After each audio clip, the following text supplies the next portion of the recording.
Hi Ink on 3 friends, welcome back. I've got a lot of card ideas to show you today with the Ink on 3 Atelier Fusion inks, so let's get to it. These Ink on 3 inks are years in the making from Floret Bloom, and they're totally different from what's available on the market right now.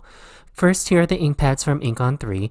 Atelier, meaning artist. These are artist fusion inks.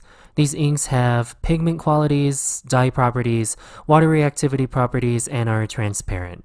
These inks are made to pair perfectly with the Ink on 3 Blackout, Hybrid, and Fade Out No Outline inks, giving you boutique quality cards, and the best thing is, it is really easy to create stunning handmade creations with these items from the Ink on 3 store. Today, I'll show you 3 different techniques you can use on your projects featuring the Atelier Fusion inks, so let's get started. The first and probably most obvious thing to do with these inks and ink pads is to color your outline stamps. Here, I've got the Big Bold Magnolias stamp set from Ink on 3, and I will stamp one of the largest blooms in blackout ink onto some inexpensive watercolor paper. This is a panel of Canson XL, which is largely available at any of the big name crafting stores.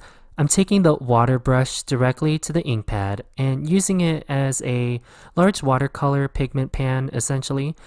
I'm not doing anything special with the coloring, simply starting at the base of the flower petal and diffusing the pigment out into nothing. What I like is that these colors stay vibrant once dry and are really easy to blend. This Maryland Red ink pad has a pinkish undertone to it, so it's perfect for your floral coloring for its multidimensional properties. As I was playing around with these inks, I also blended in my Jam Purple, Bee Sting Yellow, and Twiggy Brown.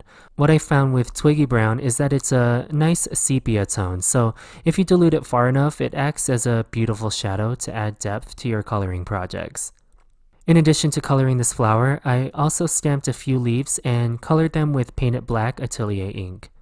The undertone to this black is slightly warm, so again, it pairs wonderfully with florals and even the animal type stamps because it brings a little bit of warmth to your colored images. Now from here forward, I assembled my card project. I used the coordinating die to cut out these images, arrange them on a card front, and stamp my sentiment using the extended script stamp from Raccoon Hug stamp set from Ink on 3. I pressed the painted black ink pad directly onto my glass surface, added water, and used the Ink on 3 small tip water brush to add splatters as my background to this card. So that finishes the first example on using these amazing inks. For the second example, I'll use the Atelier Fusion re-inkers in the remaining panel of watercolor paper from the first card. I took a little inspiration from a Christina Werner video by ripping the watercolor paper to create this frayed edge before taping down the paper to my work surface. Then using a spray bottle with water, I liberally wet the surface of the paper.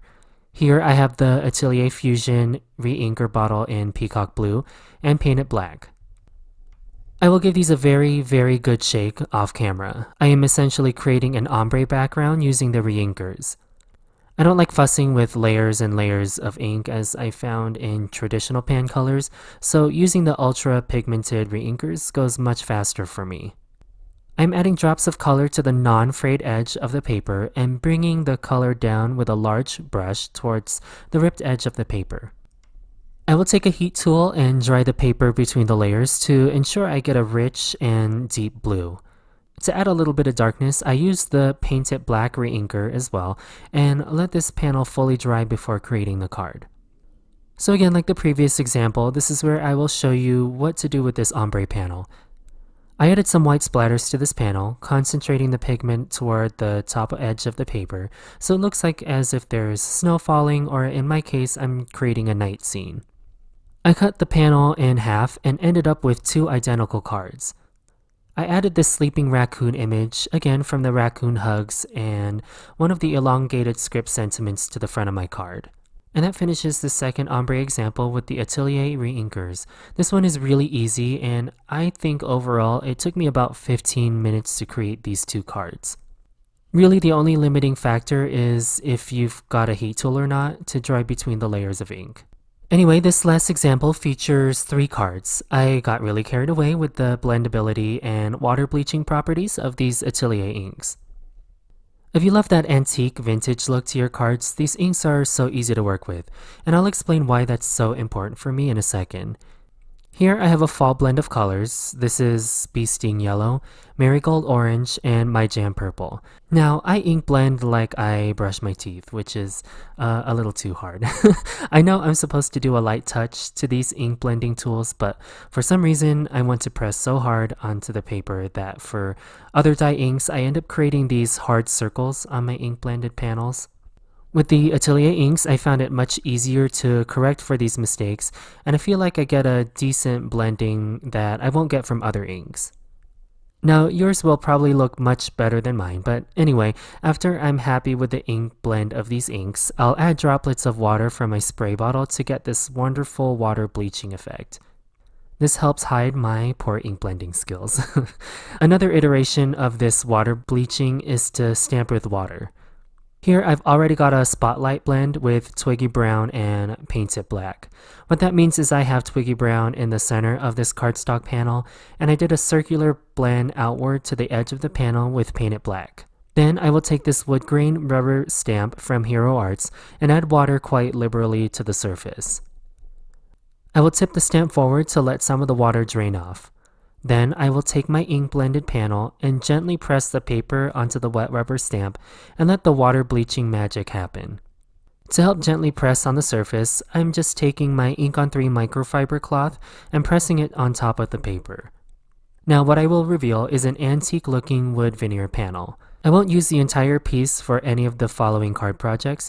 I just wanted to show you all a few card ideas when using these Atelier inks. For this first card, I used the yellow to purple gradient and created this fall type spotlight for these leaves. I used a die to cut out a circle out of the ink blended panel and added these die cut geometric leaves from this pink and main die.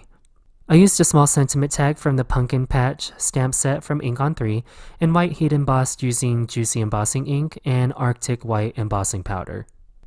I made this blue to red ink blend off camera using the same techniques as the previous card example. I added these string of lights and die cut them using the Oh Dear stamp and die set from Ink on 3. This one is really easy to mass produce, and you can mix and match these color palettes for more variety in your holiday card stash. Finally, with the wood veneer panel, I used this pink and main timber stamp and die set and used it as a spotlight for this cute little lumberjack guy. Perfect, clean, and simple card for the fellas. And that's all 3 examples for this ink blended water bleaching technique. Hey, thank you all so much for watching this video product showcase for Ink on 3 using the Atelier Fusion inks. I hope that you give these inks a try and let me know in the comments below which card is your favorite.